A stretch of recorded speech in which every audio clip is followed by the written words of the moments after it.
Hello friends, स्वागत है आपका हमारा यूट्यूब चैनल H&M अकाउंटिंग में।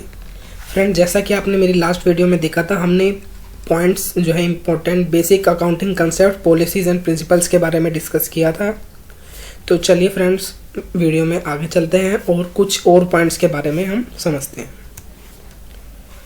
देखिए फ्रेंड्स, जो हमारा नेक्स्ट कंसेप्ट है वो है मटेरियलिटी कंसेप्ट। आइए देखते हैं कि ये कंसेप्ट क्या कहता है। According to this concept, all irrelevant and insignificant effects should not be disclosed in the books of account.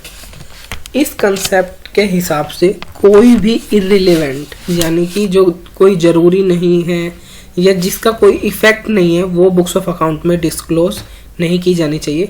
Materiality depends upon the amount of item, size of business and nature of information. जो materiality concept है ना, वो depend करता है amount of item, क्या amount है item की या क्या साइज है बिजनेस का या किस नेचर की इंफॉर्मेशन है। देखिए मेनली क्या है, मटेरियलिटी कंसेप्ट हमें ये कहता है कि जो जरूरी है, जिन चीज़ों का इफेक्ट पड़ेगा वो चीज़ें बुक्स ऑफ अकाउंट में शो होनी चाहिए, अन्यथा उसको बुक्स ऑफ अकाउंट्स में शो करने की ज़रूरत नहीं है। आइए एक एग्जाम्पल समझते हैं।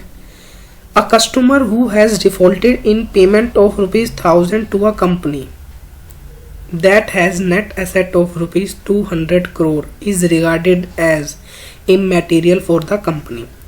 यानी कि कस्टमर है जिसने एक डिफ़ॉल्ट की है पेमेंट में ₹1000 उस कंपनी को, जिसकी नेट एसेट 200 है, तो उसके लिए ये चीज़ इमैटीरियल होगी।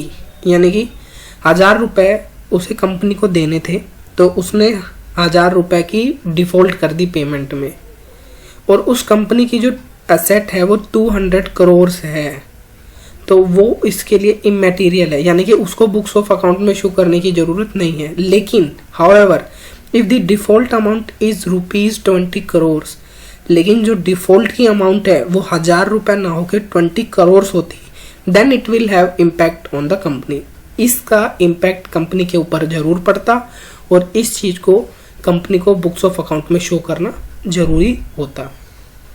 चलिए फ्रेंड्स, नेक्स्ट कंसेप्ट पे चलते हैं। तो जो हमारा नेक्स्ट कंसेप्ट है वो है कंसिस्टेंसी कंसेप्ट। आइए फ्रेंड्स जानते हैं कि ये कंसेप्ट क्या कहता है। देखिए, it is a fundamental accounting assumption. ये जो अकाउंटिंग कंसेप्ट है ये फंडामेंटल अकाउंटिंग असम्पशन भी है। अकॉर्डिंग टू दिस कंसेप्ट, इस कंसेप्ट के हिसाब से whatever accounting practices are selected for a given category of transaction should be followed from year to year. इस कंसेप्ट के हिसाब से कोई भी अकाउंटिंग प्रैक्टिसेस जो हमने सिलेक्ट कर लिया एक कैटेगरी के लिए, वो हमें ईयर टू ईयर फॉलो करना होगा। देखिए, इस कंसेप्ट का मतलब ये है कंसिस्टेंसी, यानी कंसिस्टेंट रखना है अपने आप को, एक स्थिर, जो हमने चीज़ सिलेक्ट कर ली हमें उसी से ही आगे बढ़ना होगा। ये नहीं है कि अभी हमने कुछ और चीज़ सिलेक्ट की हुई है, बाद में हम कुछ और चीज़ सिलेक्ट कर रहे हैं, क्योंकि दोनों चीज़ों से फिर कैलकुलेशन में डिफरेंस आता है। आइए एक एग्जांपल समझते हैं।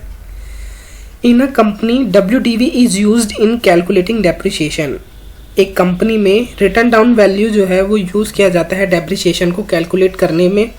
Inventory is valued on FIFO basis. Inventory जो है वो वैल्यू यूज़ की जाती है, निकाली जाती है फीफो बेसिस पे। So this should be followed from year to year. तो ये चीज़ हमें फॉलो करनी होगी हर साल। It should be not change frequently. ये फ्रिक्वेंटली चेंज नहीं होनी चाहिए। मान लो अगर हम फ्रिक्वेंटली चेंजेस कर रहे हैं तो जो रिजल्ट है वो एक फिक्स नहीं आएगा, रिजल्ट में डिस्क्रिपेंसीज रहेंगी, मतलब उसमें उतार चढ़ाव बढ़ता रहेगा, वो एक एग्जैक्ट रिजल्ट निकल के नहीं आएगा। तो इसलिए कंसिस्टेंसी कंसेप्ट हमें ये कहता है कि आपने जो एक बार प्रैक्टिस सेलेक्ट कर लिया, एक जो चीज़ आपने सिलेक्ट कर ली एक कैटेगरी के लिए, तो वो फिर ईयर टू ईयर फॉलो की जानी चाहिए। चलिए फ्रेंड, चलते हैं अपने नेक्स्ट कंसेप्ट पे। तो जो हमारा नेक्स्ट कंसेप्ट है वो है हमारा मैचिंग कंसेप्ट। आइए फ्रेंड्स देखते हैं कि ये कंसेप्ट क्या कहता है। According to this concept, the expenses that are incurred in an accounting period should be matching with the revenue earned during that period. इस कंसेप्ट के हिसाब से जो भी हमारा एक्सपेंस आया है एक अकाउंटिंग पीरियड में वो मैच होना चाहिए उस पीरियड के रिवेन्यू से। इसका मतलब यही है कि मान लो हमने किसी चीज़ के ऊपर कुछ खर्चा किया है तो उससे हमें कितना प्रॉफिट मिला है वो उसके मैच होना चाहिए। आइए एक एग्जांपल जानते हैं।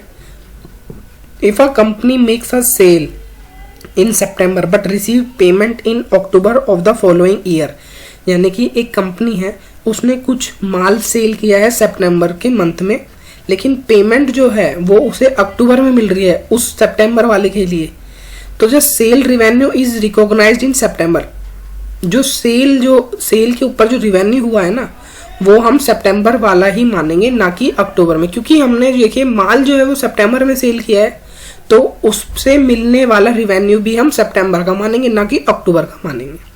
ठीक है फ्रेंड्स, चलिए हम चलते हैं अपने नेक्स्ट कंसेप्ट की तरफ। तो जो हमारा नेक्स्ट कंसेप्ट है वो है अकाउंटिंग पीरियड अजम्पशन कंसेप्ट। आइए फ्रेंड्स देखते हैं ये कंसेप्ट क्या कहता है। देखिए, this concept is also known as time period assumption. इस कंसेप्ट को हम टाइम पीरियड अजम्पशन भी कहते हैं। According to this concept, the economic life of an entity is divided into intervals and that intervals called accounting period.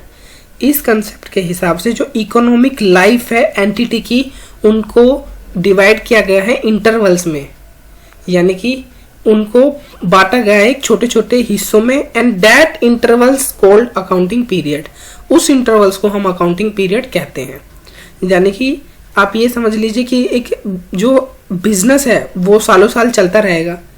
अब सालों साल चलता रहेगा तो हमें ये भी तो पता लगाना होगा ना कि प्रॉफिट कमा भी रहा है या नहीं कमा रहा, या क्या चीज़ें हैं, क्या वैल्यू है, क्या हमारी एसेट्स है, या नेटवर्थ कितनी है। तो उस चीज़ को मापने के लिए हमने जो बिजनेस की एंटिटी की जो इकोनॉमिक लाइफ है उसको हमने इंटरवल्स में बांट दिया और उस इंटरवल्स को हम अकाउंटिंग पीरियड कहते हैं। आइए फ्रेंड्स एक एग्जाम्पल लेते हैं। At the end of every financial statement is made, यानी कि साल के अंत में हम फाइनेंशियल स्टेटमेंट बनाते हैं ये देखने के लिए कि हमारी फाइनेंशियल पोजीशन क्या है, हम लॉस में हैं या कंपनी एक प्रॉफिट कर रही है। तो इस चीज़ को करने के लिए हम साल के अंत में फाइनेंशियल स्टेटमेंट बनाते हैं। Generally 1 year is taken for measurement. आपको पता है कि मेजरमेंट के लिए 1 साल जो है लिया जाता है। चलिए फ्रेंड्स चलते हैं अपने 10th कंसेप्ट पे। तो जो हमारा नेक्स्ट कंसेप्ट है वो है गोइंग कंसर्न कंसेप्ट। चलिए फ्रेंड्स इसके बारे में जानते हैं कि ये क्या कहता है।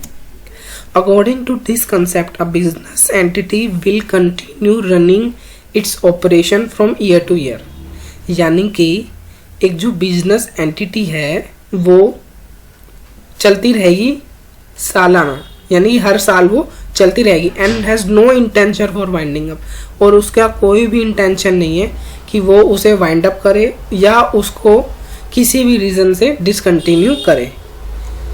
एग्जाम्पल के तौर पे जैसे XYZ limited manufacture a specifical chemical that it then markets and sell. XYZ limited एक कंपनी है जो एक स्पेशल केमिकल्स बनाती है और फिर वो उसको बनाने के बाद मार्केट में बेच देती है। Suddenly the Indian government imposes a ban on the manufacture and the sale of this special chemical in the country.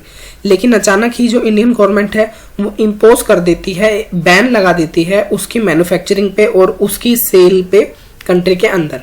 If this chemical is the only product that XYZ limited creates, अगर यही chemical company जो है वो बना रही है, सिर्फ वही प्रोडक्ट वो बनाती है, then the company will no longer to be a going concern. तो जो कंपनी है वो गोइंग कंसर्न नहीं मानी जाएगी, वो नहीं चल पाएगी, उसको उस चीज़ को बंद करना ही पड़ेगा क्योंकि गवर्नमेंट ने उसके ऊपर बैन लगा दिया है। तो फ्रेंड्स आज की वीडियो में इतना ही।